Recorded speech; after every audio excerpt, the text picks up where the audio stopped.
Hi everybody, Jane here, and today I am reviewing When I Spoke in Tongues by Jessica Wilbanks. And this book is the, I assume, nonfiction, real life story of Jessica and her exploration of faith and ultimately leaving her very strict, I believe it's Pentecostal roots. So I will say one thing that this book is near and dear to my heart, partly because I have experienced some similar aspects in my life. I also grew up very religious. If you've been following this channel for a while, you know that. I was not Pentecostal, I was raised Mormon. But a lot of the things that she struggled with, I could relate to, including when she was younger, so many beautiful things were part of the religion. She talks about her experience the first time she spoke in tongues and, the feeling of that and just the faith that she had, and then the questioning and then the loss of faith. And it was just a very, very beautiful story. And she also goes on like a journey looking into the roots of Pentecostalism, and that was an interesting thing. I didn't know much about their faith. I guess it's big in Nigeria, and it has caused some problems over there though, because little kids have been accused of witchcraft, and in some cases those kids, and these are babies, like little kids, and these kids are getting thrown out of their home. They don't have parents to take care of them. It's awful and horrific. So she really looks at both the good side of religion, what it brought to her family, what she valued about it, her own experiences, as well as some of the more horrific things as she was diving into studying her faith. I did give this book a 4 out of 5. I really, really had a good time with it. It's not quite a favorite. I'm going to tell you the main problem I had with it is at times, especially when she was in Nigeria exploring the roots of her faith, I was less interested. Like, obviously I was interested when it came to the babies and the witchcraft. That I was all about, because that just horrified me.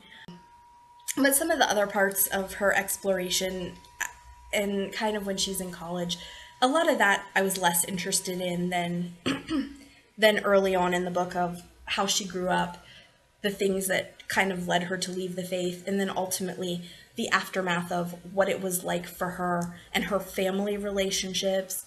Her parents and her brothers, at least her one brother, remained very, very religious. And she talks about an experience in this where she goes to a church with her brother, and they kind of attack her, like verbally attack her for her beliefs, and her difficulty of saying what her beliefs are, because it's complex. It is.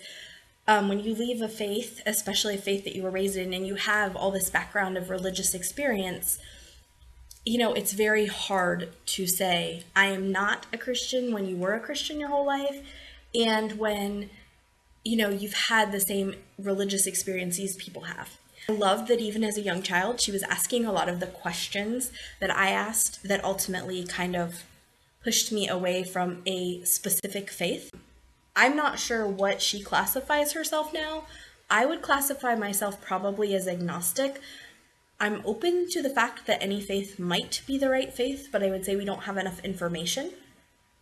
And for reasons that are fairly complicated, but somewhat that she touched on, I don't practice Christianity anymore, even though I was raised Mormon, which is a type of Christian. There's probably some debate about that. Mormons believe they're Christian. A lot of other Christian faiths don't necessarily think Mormons are Christian, but for the argument, they do have a faith based in the Bible and in Christ, so let's call them Christian. But anyway, so some of the things that she questioned, particularly in the Bible stories, how things went really well for some people and not others, but God's supposed to be a God of everybody. That was something that really was difficult for me as well. Particularly, I was a Sunday school teacher at one point and was reading all of this stuff about, the wonders that God did in the Old Testament, particularly where he's doing horrible things to anybody who's not the Jews. And I get it. It's meant to be like, our God is awesome and we have all this faith. And she talks about that. She talks about this idea that, when you're in the depths of Christianity, you have that, as long as you have faith, everything's going to be great. And especially for people who are poor, for people who are living in very difficult circumstances, being able to turn your life over to God and say, I don't know why I'm suffering, but I know that you must have a meaning to my suffering. That is so important. And that is one of the best things I think religion does do, is to give meaning to suffering and to help people deal with the difficulties of life, because life is hard, life is rough, and especially people living in the poverty that she was living in. She grew up in a family where there wasn't a lot of money, where, it was rough. And she had parents who kind of, that was just their lot in life. They even, I think sometimes were like, well, that Bible story about the rich man getting into heaven, this is camel through the eye of the needle. If you're religious, you know which one I'm talking about.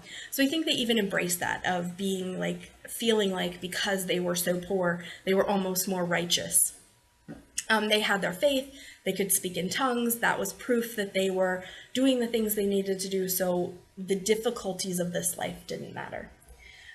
Anyway, I really enjoyed Jessica's personal journey. As I said, I went through many of the same things that she went through. So this book, it's hard for me to say if it is a good book by itself, if it seems well written, but you can't get you're getting my opinions on this book with a lot of influence for what the book was and for how much I related to her experiences. My family is mostly still religious. My parents are still religious. My sister is religious, though a different faith. My brother is not religious. And, the complications it can create in a family when people are different religions, especially if you come from a real strict religious background. Her exploration of Pentecostalism, trying to find the truth, trying to see how did it get to where it is. And I think that desire, when she was looking in Nigeria, she really wanted some kind of affirmation that, no, I'm wrong and my doubt is wrong. And I totally went through a period like that. I started really doing a lot of research into the history of the Mormon church, and that ultimately for her also leads her to kind of leave. She sees the beautiful, wonderful things it does in Nigeria, the hope it gives, the help that it gives. In some cases, there's a lot of people doing like missionary work and helping to feed people and build wells and stuff. But then you also have, these kids who are accused of witchcraft and basically left on the roadside to suffer and die. And I think I'd seen an article on Facebook maybe, but it was also like, it wasn't a fake article it was a news article about a woman who had been in Africa, and I don't know if she was in Nigeria or not, and it's a picture of her like giving water to this little emaciated boy, and she ended up adopting him, but he had been one of the children in Nigeria accused of witchcraft. So I'd heard about this, or in Africa, I guess, accused of witchcraft. So I'd heard about that issue before this book, and I was really interested in that part of it, and that looking into what could cause that in the culture that would say, oh, you are a 2-year-old child who can barely talk, and yet you're a witch, and so we shouldn't have you at your family's home. Anyway, that was such a huge part of the book for me and my interest in it. Like, that was the most interesting part of the book for me. I did enjoy Jessica's journey, but just her exploring kind of the good and the bad and the complexities of religion and how religion affects us. I had a good time with this book. So especially if you have left a faith, and especially if that faith was a very conservative faith, this book is one I would recommend you read. It's definitely one that I could relate to as somebody who had left a very conservative faith, and I think most people could. If you've never left a super conservative religious faith, I don't know if you'll have trouble relating.